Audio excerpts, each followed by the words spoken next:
Да се биде родител на дете со попреченост во развојот не е само тежок животен предизвик, туку е и доживотна жртва која премногу исцрпува, и физички и психички, вели Гордана Божиновска, мајка на 27 годишен син со умерена попреченост во развојот.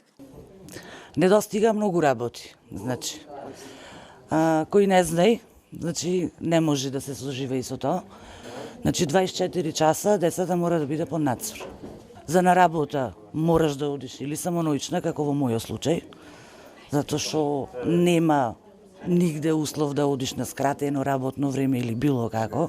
Божиновска својот син Кристијан веќе 13 години секојдневно го носи во специјализираниот дневен центар Зуница, но загрижена е што ќе биде со него понатаму, бидејќи во Македонија има недостиг од соодветни центри за згрижување на возрастни лица со попречености во психофизичкиот развој. Продолжена е границата, значи имаме корисници 138 години и тој тренд ќе продолжи понатаму, се додека не се створат некои нови услови во државата, каде што ќе можат со наполнување на одредена возраст на корисниците да бидат згрижени во групни домови, каде што ќе бидат со 24 часови надзор. Наспроти ова пак, директорот на Меѓуопштинскиот центар за социјална работа од Прилеп уверува дека државата и сега имала доволно капацитети за згрижување на возрастните деца, особено за оние за кои повеќе нема кој да се грижи.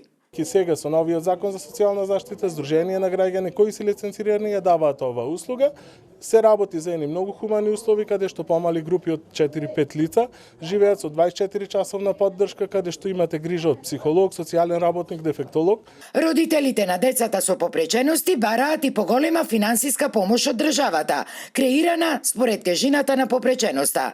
Инаку 3 декември е меѓународен ден на лицата со попреченост.